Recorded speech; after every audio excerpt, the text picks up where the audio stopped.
अस्सलामुअलैकुम, सत श्री अकाल, नमस्ते, आदाब। तो कैसे हैं आप लोग। अब इस वीडियो में बात करेंगे सऊदी अरब और इंडिया की बहुत सारी ज़रूरी न्यूज़ और एक इंडियन के साथ अरब में रेप हो गया है और भी ढेर सारी बहुत सारी न्यूज़ है। सऊदी अरब के हमारे बहुत सारे भाई जो एक्सीडेंट हो जाते तो एयर एम्बुलेंस की सुविधा दी जाती है, प्लस एयरपोर्ट पर नकाब के अंदर में इतना सारा गोल्ड भरकर आया है।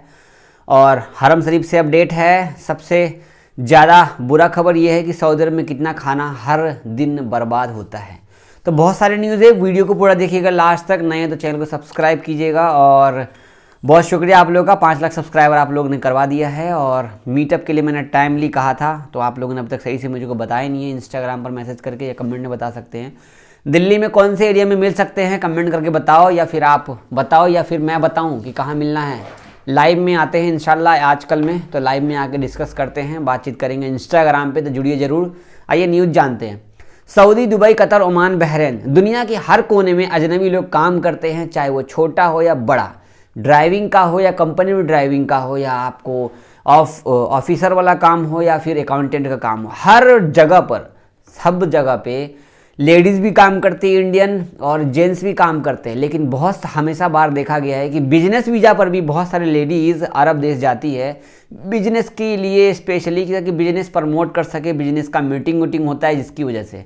लेकिन बहुत ही बुरी खबर आई है कि इंडियन के साथ इतना बड़ा कांड हो गया है। ताज्जुब की बात ये हो रही है कि 25 लाख रुपए वो आदमी दे रहा था उस लेडीज़ को, लेकिन वो नहीं मानी। जानना चाहेंगे वो आदमी, वो शख्स कहाँ का है जिसने ये कांड किया है। बहुत एक्साइटमेंट होगा। अरब में हुआ है ये कांड, और अरब में आप सोचो कि इंडिया में जब ये हश्र है तो अरब में क्या हाल होगा। दुबई में बिजनेस ट्रिप पर गई थी महिला और इनके साथ ये बुरा, बहुत ही बड़ा वाकया हो गया है। कोच्चि की एक महिला, केरला की एक महिला दुबई बिजनेस ट्रिप पर गई और वहाँ जाने के बाद देख सकते हैं उनके परिचित ने उनको बांध दिया, उसके साथ देख लीजिए बलात्कार किया। इतना ही नहीं, आरोपी ने 25 लाख रुपए की पेशकश की, मामला को सुलझाने को बार बार कहा, लेकिन महिला ने इसे खारिज, पैसा लेने से मना कर दिया। पुलिस की कार्रवाई हुई। न्यूज़ को बताते हुए कहा है कि ये सारा मामला जो हुआ है वो Saudi, Dubai, Qatar, Oman, Bahrain में नहीं, दुबई के अंदर में हुआ है और ये एक इंडियन ने किया है। देख सकते हैं उन्हें जो ये प्रॉब्लम देने वाला जो शख्स है वो कोझिकोड के नादापुरम का रहने वाला आरोपी विदेशी में रहता है, ठीक है ना। ये देख लो भाई साहब, सऊदी, दुबई, कतर, ओमान के, बहरीन के किसी भी शहर में, कहीं भी दुनिया के किसी भी कोने में यार इंडियन के साथ इस तरीके की हरकत करेगा। इंडिया में तो अब तक सुन रहे थे कभी 4 साल, कभी 10 साल, कभी 12 साल, कभी 18 साल, कभी स्कूल में चलेगी, कभी कुछ हो गया, कभी कुछ हो गया। इंडिया में तो कांड है ही, बाहर में भी तो चैन से आराम कर लो, सुकून भर लो यार। सुकून नहीं है, ऐसे लोगों को चला जिंदा दिला देना चाहिए। आपको क्या करना है, कमेंट करके बताना क्या कर सकते हैं ऐसे लोगों का। आगे की अपडेट जानेंगे। सऊदी अरब में बहुत सारे इंडियन भाई हमारे फंसे हुए हैं, इन सब ने मदद मांगी है। आप बिलीव नहीं करेंगे, ये न्यूज़ शेयर करने का मतलब मेरा इतना है कि मेरे पास भर भर के मैसेज आए हैं, जावेद भाई हमारी हेल्प कीजिए, हमारे बाहर देश से इंडिया घर वापस बुलाइए। ये जो न्यूज़ मैं आपको शेयर कर रहा हूँ यहाँ पे, इंडियन एम्बेसी के ट्विटर अकाउंट पे इतने सारे मैसेज डाले हुए हैं। रमज़ान में जो कफील कंपनी से भागे हुए लोग वो सब मदद मांग रहे हैं इंडियन एम्बेसी से, लेकिन इंडियन एम्बेसी उनकी सुन नहीं रही है, क्योंकि कोई हुरूब में लगा हुआ है, कोई कंपनी कहीं से भागा हुआ है, तो कोई मतलूब में, तो कुछ भी में फंसा हुआ है, जिसके कारण इनकी मदद नहीं हो पा रही, इनका काम जल्दी नहीं हो पा रहा। ऐसे लोगों को गिरफ्तार किया जा रहा है और इनको घर आना है तो हेल्प मांग रहे हैं। हेल्प मांगने से पहले मैं बताऊं, आप ट्विटर पे ट्वीट करो, इनको मेल भेजो, इनको डिटेल भेजो, यही आपकी मदद करेंगे। बाकी रिश्तेदार, भाई रिश्तेदार कोई भी हो, सिर्फ खाने का दे देगा, आने के लिए इंडिया इनकी मदद करनी पड़ेगी। नहीं तो इंडिया से अपने लोकल पुलिस से हेल्प लो, वो आपकी मदद करेंगे। एफआईआर के थ्रू इंडियन एम्बेसी को थोड़ा जोर पड़ेगा, वो देन आपको वो इंडिया भेज सकते हैं। आगे की न्यूज़ जानेंगे। सऊदी अरब में अगर आप जा रहे हैं मक्का शहर में, खासकर आप मदीना में जा रहे हैं, तो वहाँ से हिंदी में एक मैसेज दिया गया है, आप सभी लोगों के लिए है।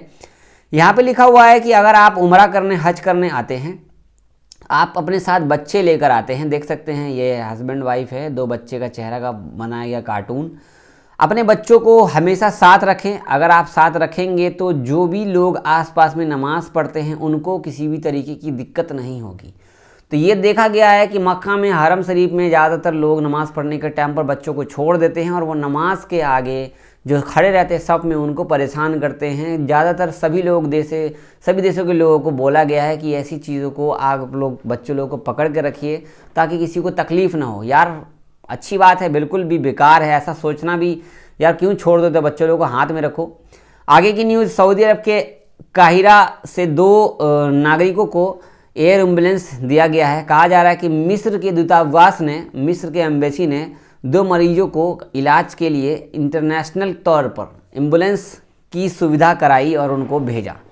तो इंडिया में हो, दुबई में हो, कहाँ हो, जी नहीं, सऊदी में एयर एम्बुलेंस की सुविधा है जो कि हर किसी अजनबी के लिए, हर किसी सऊदी के लिए है।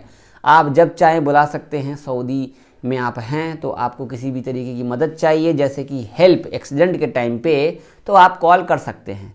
नंबर याद रखें, हमारे बहुत सारे भाई रियाल रेट की बातचीत करते हैं। नंबर की बात मैं इसलिए कहा कि रियाल रेट नंबर है 22 रुपये 20 पैसे का, और 22 रुपये 20 पैसे की करेंसी सब लोगों को बहुत ही भारी पड़ रही है। करेंसी कम क्यों हो जाता है, बढ़ क्यों जाता है भाई? करेंसी अगर कम होता है तो हमारा फ़ायदा होता है, बट आप सोचते हो कि हम यहाँ से ज़्यादा पैसा भेजेंगे, हमारा करेंसी अगर यहाँ बढ़ जाएगा, उल्टा लॉस है, हमारे सामान महंगा हो जाता है। आगे की न्यूज़ जानेंगे। यहाँ पर जो कि कहा जा रहा है, हमारे बहुत सारे भाई मस्जिद नबवी में इफ्तार का भोजन दिया जा रहा है, सब लोगों को इफ्तार कराया जा रहा है माशाल्लाह, और सहरी भी कराई जा रही है माशाल्लाह। सारी चीज़ का इंतज़ाम किया जा रहा है। देख सकते हैं इफ्तार में क्या क्या मिल रहा है सब लोगों को। हर दिन अलग अलग तरीके की वैरायटी सामान सब कुछ मिल रहे हैं, और सब लोग सब में बैठे हैं, बहुत ही बेहतरीन लग रहा है। आप ताज्जुब होगा आपको जान करके कि एक हफ्ते में 5 मिलियन मुस्लिम मक्का हरम शरीफ, मदीना शरीफ में पहुँचे हैं। मिलाकर 50 लाख बाहर के लोग उम्रा वीज़ा पर पहुँचे हैं, क्योंकि हज वीज़ा अभी शुरू हुआ नहीं है, सिर्फ एप्लीकेशन दर्ज होना शुरू हो चुका है। सिर्फ उम्रा पर गए हैं लोग, देख लो विजिटर कितने हार्ड है। आगे की न्यूज़, सऊदी अरब में लगभग हर दिन, हर साल लगभग 10 लाख टन सब्जियां बर्बाद होती है, क्योंकि खाना खाने वाले लोग खाना बना तो लेते हैं लेकिन उसको कूड़ा में फेंक देते हैं। तो खाने के लिए बहुत सारे एरिया है, फ़लस्तीन है, गाज़ा है, और भी बहुत सारे एरिया हैं जहाँ पर मुस्लिम बच्चे भूखे मर रहे हैं, उनको खाना नहीं मिल रहा है, घास खा करके वो लोग इफ्तार कर रहे हैं। और मैं आज बात इसलिए कर रहा हूँ क्योंकि यहाँ पे बात खाने की हो रही है, क्योंकि ये चीज़ें अगर हम जिक्र करते हैं वीडियो में तो वीडियो में रेस्ट्रिक्शन लग जाता है। बट अभी भी नहीं पता, ये वीडियो बन गई है, मैंने बोल तो दिया है, बट अल्लाह खैर करे सब लोगों का, और सब लोगों को अपने 2 जगह का नाम ले लिया मैंने जो कि वहाँ की सबसे बुरी हालत है। हमारे मुस्लिम भाइयों लोगों के लिए इफ्तार खोलना भी बहुत मुश्किल है, बट अरब देशों से वहाँ सहायता दी जा रही है, हेल्प की जा रही है, खासकर सऊदी अरब से हर जगह से मदद की जा रही है सभी लोगों को, ठीक है ना। इंशाल्लाह टेंशन मत लीजिए आप लोग। अब बात करेंगे मुंबई एयरपोर्ट से। कल भी मैंने शेयर किया था और आज भी शेयर कर रहा हूँ, देख लो यहाँ पर, ये आप देख लो, यहाँ पर ये अबाया है, जो कि अबाया के अंदर में मुस्लिम भाई मुस्लिम कंट्री से आए हैं, और यहाँ पर इंडिया में आकर के क्यों बदनाम करवा रहे हो। पूरा गोल्ड का चैन, गोल्ड की तार गिर सब कुछ मिला है। यहाँ पर देख लो घड़ी मिला है, देख सकते हो, gold watch studded with diamond recovered from Paris, देखो डायमंड घड़ी मिला है। इसके बाद ये को तार, ये जो है एम्ब्रॉयडरी तार बना दिया गया, नकाब के अंदर में फिट किया गया, ताकि इसमें 1.71 करोड़ का सोना, गोल्ड, डायमंड सब कुछ मिला करके यहाँ पर पाया गया है। तो दुबई, कतर, ओमान, बहरीन से जो अनलिमिटेड बहुत सारे भर भर के ला रहे हो भाई, क्या बताऊँ, इतना सारा ये लोग ले करके आ रहे हैं कि मैं पर डे, आप मेरे ट्विटर अकाउंट पे आओ तो आपको पता लग जाएगा कि मैं सच बोल रहा हूँ कि झूठ बोल रहा हूँ। अगर आप लोग तस्करी का मामले पकड़े जाते हो तो भाई अच्छी खासी कार्रवाई की जाती है, घर का कुर्की जब्ती हो जाता है, बहुत सारी प्रॉब्लम्स आपको झेलनी पड़ेगी, ज़िंदगी भर के लिए बैन हो जाओगे बाहर दे जाने के लिए, पासपोर्ट भी जब्त हो जाता है और घर वालों को परेशानी होगी अलग। बट क्या कर सकते हैं, जो इनकी आदत हो जाती है वो आदत बदलती है, कभी नहीं बदलती। इस वीडियो को शेयर कीजिएगा। मैंने कोई कमेंट का जवाब नहीं दिया है, इंशाल्लाह कमेंट का जवाब दूंगा।